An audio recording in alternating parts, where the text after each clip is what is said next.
In this video, I'm going to show you how to figure out what body type you have, because knowing your body type has the potential to make shopping easier and dressing your body a stress-free experience. If you're new here, hi, my name is Fernanda. I'm a personal stylist, and my goal is to help you build a wardrobe that you absolutely love. If you're into that sort of thing, go ahead and hit that red subscribe button and ring the bell so that you're notified every time I post a new video. You'll need a couple of things to determine what body type you have. First, what you'll need to wear. You either need to be in your underwear in an online bra, this is very important, or you need to be wearing tight-fitting clothing such as leggings and a camisole with absolutely no bra, ideally in the same color so that you have a monochromatic look.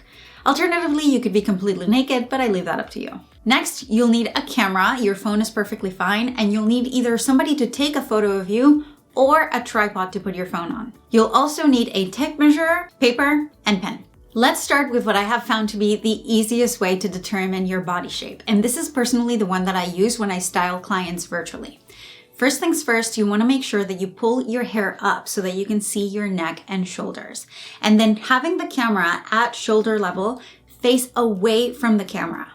Stand hip width apart, make sure that you're standing up straight, and take a photo of the back of your body. It's very important that we see everything from the top of your head to your feet. Take a photo of the back of your body at your shoulder level. This is a very important step. And once you have that photo, you can either print it out or work with it digitally. But essentially what we are going to do is we are going to trace the outline of our body. We are going to make sure we include our shoulders, then come down to our torso, around our bust area, tracing through our waist all the way to the bottom of our bum. Look at the shape that you traced and then compare it to the shapes that I'm showing on screen right now. Which one looks more similar? At this point, most people see right away what body shape they have. They're able to identify it like that, or at the very least, narrow it down to 2. So give this video a thumbs up if you already know what body shape you have just from this exercise. To give you an example, this is the shape that I traced. So let me know in the comments below which body shape you think I have just from this figure. Next, once you have your drawing and you have narrowed your results down to 2 shapes, we are going to measure your body to prove the results. There are some stylists that only use measurements to determine body shape, but personally, I don't think that's a very reliable method because measurements change depending on where you carry weight on your body, how much you work out, and the truth is that your body shape is mostly about how your body appears and not how much it actually measures. So I like to use these 2 methods together to get the most accurate results. Grab your tape measure and you're gonna take these 4 measurements. First, your shoulders at the absolute widest part. This can be a little tricky if you're doing it on your own, so just make sure you're holding the tape parallel to the ground and gently glance at your shoulder to look at the number. Next, measure your bust, again at the widest part, and make sure the tape remains parallel to the ground. This is very important. Next, we are going to find your waist. Where your waist is can actually be a little bit tricky to find and can vary drastically from person to person depending on whether you have a long or short torso. So the way you're going to find your waist is to bend your torso slightly to the side and look at where the indentation happens in your body. Then keep your finger there, straighten up. That's where your natural waist is.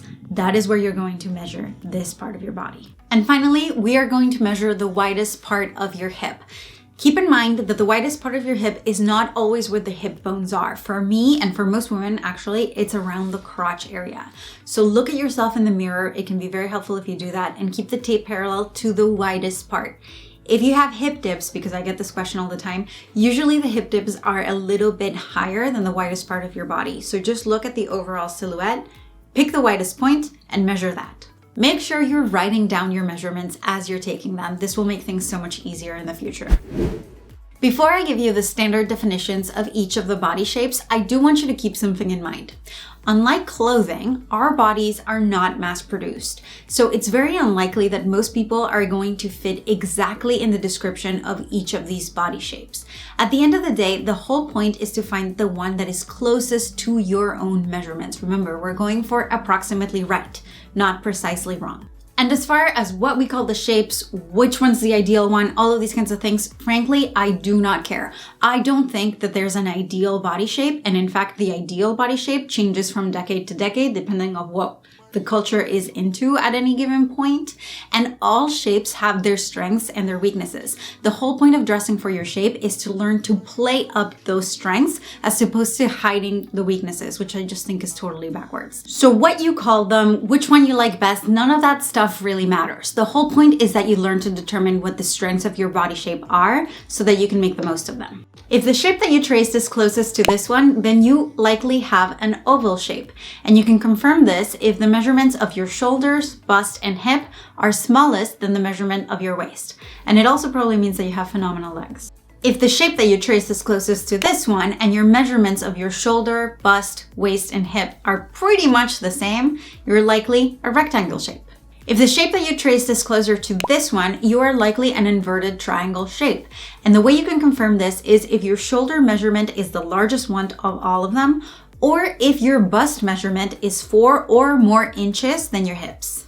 If the shape that you traced is closest to this one, is likely that you have a triangle shape, or sometimes called a pear-shaped. The way you can confirm this, and there's a couple of ways here because it starts to get a little complicated, is if your hips measurement is the largest one by a lot, definitely a triangle shape, or even if your hips measurement is about 5% or 2 inches larger than your bust measurements, that's when you know. This is going to depend a lot on where you carry the weight on your body, but usually one of these 3 guidelines will make you fit into it. And lastly, if the shape that you traced looks closer to this one, then it is likely that you have an hourglass shape. And the way that we prove it with measurements is if the waist comes in 8 or 9 inches from the measurement of the bust and the hips, which is pretty much the same. So to give you a little practice, this is the silhouette that I traced, and these are my measurements from this exercise. Which body shape do you think I have? And let me know in the comments below what your results were, because whatever is the most popular one, I'll make a video on how to style that shape first. So let me know in the comments below. If you found this video helpful, please go ahead and give it a huge thumbs up. It helps my channel out a lot, and share it with a friend who might find it helpful. And if you like learning about different body typing systems and want something completely different, be sure to check out the Intro to Kibi video next.